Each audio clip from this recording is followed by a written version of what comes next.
اس کے بارے میں حضرت جابر رضی اللہ تعالیٰ عنہ کہتے ہیں، ہم ایک غزوہ میں نبی اکرم صلی اللہ علیہ وسلم کے ساتھ تھے۔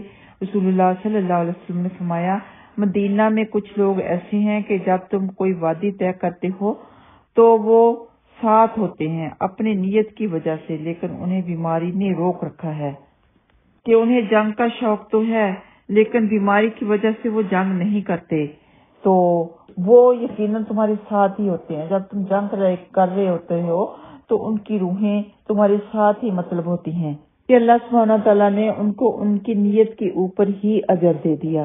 خالص اللہ سبحانہ تعالیٰ کی رضا کے لیے دعوت کا کام کرنے والوں کے سارے دنیاوی رنج و غم اللہ سبحانہ تعالیٰ دور فرما دیتے ہیں، اس کی ساری پریشانیاں، ساری مشکلات اللہ تعالیٰ آسان فرما دیتے ہیں، اور یہ الحمدللہ پرسنل ایکسپیرینس ہے میری۔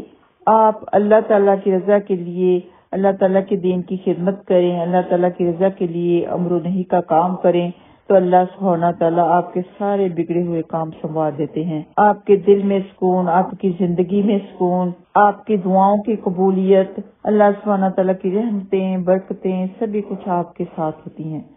تو حضرت عبداللہ بن مسعود رضی اللہ تعالیٰ عنہما بھی کہتے ہیں، میں نے تمہارے نبی اکرم صلی اللہ علیہ وسلم کو فرماتے ہوئے سنا ہے کہ جس آدمی نے اپنے تمام رنج و غم ایک رانجھ میں اکٹھے کر دیے ہوں، یعنی آخرت کا غم، اللہ اس کے سارے دنیاوی رنج و غم دور فرما دے گا، اور جو شخص دنیا کے رنج و غم میں پریشان ہوتا رہتا ہے یا ہوتا رہے گا، اللہ تعالیٰ کو اس کی کوئی پرواہ نہیں کہ وہ دنیا کی جون سی وادی میں ہلاک ہو۔ اسے ابن ماجہ نے روایت کیا ہے۔ تو جو انسان اپنے دنیاوی رنج و غم میں اپنے آپ کو ہلاک کر لیتا ہے، تباہ کر لیتا ہے، بیماریوں میں پھنس جاتا ہے، ڈپریشن میں پڑ جاتا ہے، تو ایسے لوگوں کا اللہ تعالیٰ ساتھ نہیں دیتا، کیونکہ یہ دنیاوی جو رنج و غم ہوتے ہیں، ڈپریشن وغیرہ کچھ بھی ہوتا ہے، دنیاوی جو نقصان ہوتا ہے، وہ آپ کی ایک آزمائش ہوتا ہے۔ تو جو اس آزمائش میں صبر کرے گا، اللہ تعالیٰ اس کا ساتھ دے گا، اس کے سارے کام، بگڑے ہوئے کام درست کر دے گا۔ لیکن جو اس آزمائش میں فیل ہو جائے گا، یعنی ڈپریشن میں پڑ جائے گا اور اپنا ٹائم اپنے رنج و غم میں ویسٹ کرتا رہے گا، دین کی طرف توجہ نہیں کرے گا، تو اس کے لیے وہ اس کا رنج و غم وبال بن جائے گا۔ اور جو اپنے رنج و غم میں دین کی طرف زیادہ توجہ دے گا، استغفار زیادہ کرے گا، اللہ تعالیٰ سے زیادہ رجوع کرے گا، تو رنج و غم وہ جو ہیں وہ اس کے لیے رحمت بن جاتے ہیں۔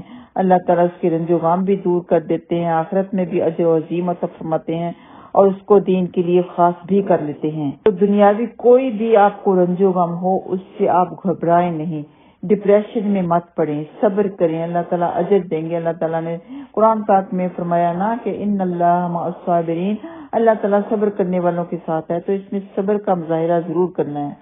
تو جس نیک عمل میں کوئی دنیاوی مفاد شامل ہو، اس کا سارا اجر ضائع ہو جاتا ہے۔ بے شک آپ کے کسی نیک عمل میں آپ کو دنیاوی فائدہ بھی ملتا ہے، تو وہ سیکنڈ آپشن ہونی چاہیے، فرسٹ آپشن آپ کی اللہ تعالیٰ کی رضا حاصل کرنا ہونی چاہیے۔ تو ابو ہریرہ رضی اللہ تعالیٰ عنہ سے روایت ہے کہ ایک آدمی نے عرض کیا، یا رسول اللہ صلی اللہ علیہ وسلم، ایک آدمی جہاد فی سبیل اللہ کا ارادہ رکھتا ہے اور ساتھ دنیا کا مال بھی حاصل کرنا چاہتا ہے، اس کے لیے کتنا ثواب ہے؟ رسول اللہ صلی اللہ علیہ وسلم نے فرمایا، اس کے لیے کوئی اجر و ثواب نہیں۔ لوگوں نے اسے بہت بڑی بات سمجھا اور اس آدمی سے کہا، رسول اللہ صلی اللہ علیہ وسلم سے دوبارہ مسئلہ دریافت کرو، شاید تم اپنی بات اچھی طرح واضح نہیں کر سکے۔